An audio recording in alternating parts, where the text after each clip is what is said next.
वेतन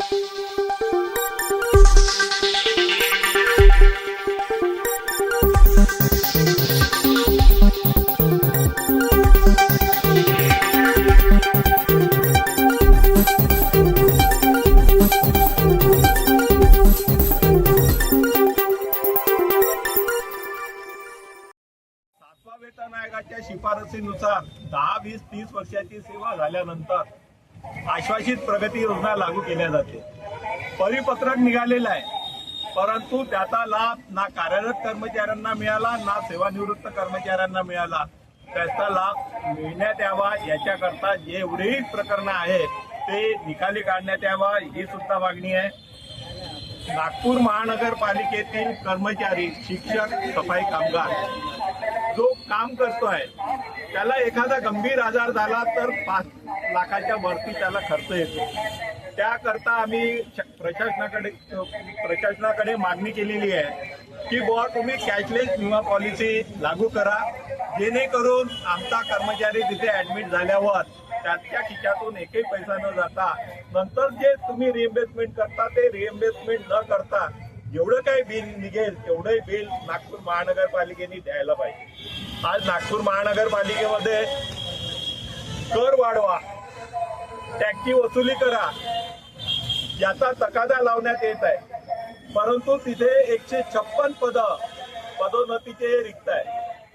आमचा वर्ग 4चा कर्मचारी रिकव्हरीचं काम करून राहिला, पदोन्नतीस पात्र आहे, त्याची फाईल तयार आहे, परंतु पदोन्नतीपासून त्यांना वंचित ठेवण्यात येत आहे। म्हणून आमची मागणी आहे की जे टॅक्स कलेक्टरचे पद आहे ते त्वरित भरण्यात यावे।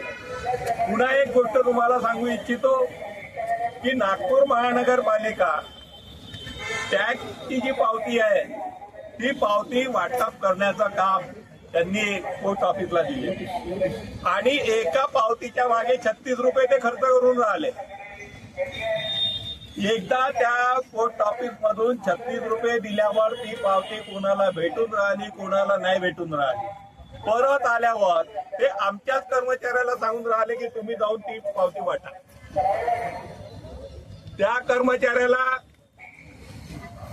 9:45 वाजता तो ऑफिस मध्ये जातो, 8 वाजेपर्यंत रोज रात्री काम करावं लागतं। शासकीय सुट्ट्याचे सेकंड सॅटर्डे असो, संडे असो, पुन्हा काही सणवार असो, त्याला ऑफिसमध्ये बोलावल्या जाते। दडपणशाही सुरू आहे आणि त्या दडपणशाहीमुळं आज कर्मचाऱ्याचं आरोग्य हेपाळत चाललंय। त्याच्याकडे माननीय आयुक्तांनी लक्ष द्यायला पाहिजे। किती टॉर्चर करायचं, किती प्रेशराईज करायचं याची एक लिमिट आहे। त्या लिमिटचा एका दिवशी स्फोट झाला तर फार मोठा आंदोलन आणि उग्रता निर्माण झाल्याशिवाय राहणार नाही, याची सुद्धा दक्षता आयुक्तांनी घ्यायला पाहिजे। आमचा 2 DAचा बकाया प्रशासनाकडे शिल्लक आहे। आम्ही त्यांना मागणी केलेली आहे की गणपती उत्सवाच्या आधी जो DAचा एरियस आहे तो तुम्ही एकमुस्त द्या। होतं काय, मागे 30 महिन्याचा DAचा एरियस आमचा बाकी आहे, तो टप्प्याटप्प्याने एक महिन्यात दिला चाललाय।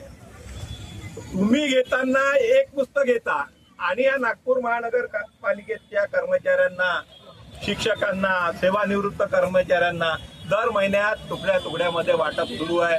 ही प्रथा बंद करून एकमुस्त तुम्ही आम्हाला देण्यात यावी ही सुद्धा आमची मागणी आहे।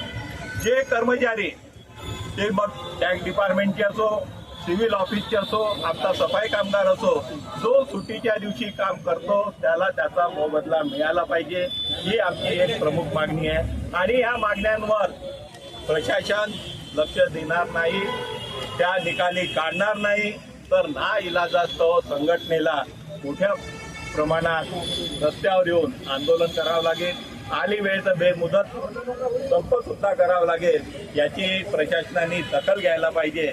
एवढंच आजच्या या प्रसंगी मी आपणास सांगतो। धन्यवाद।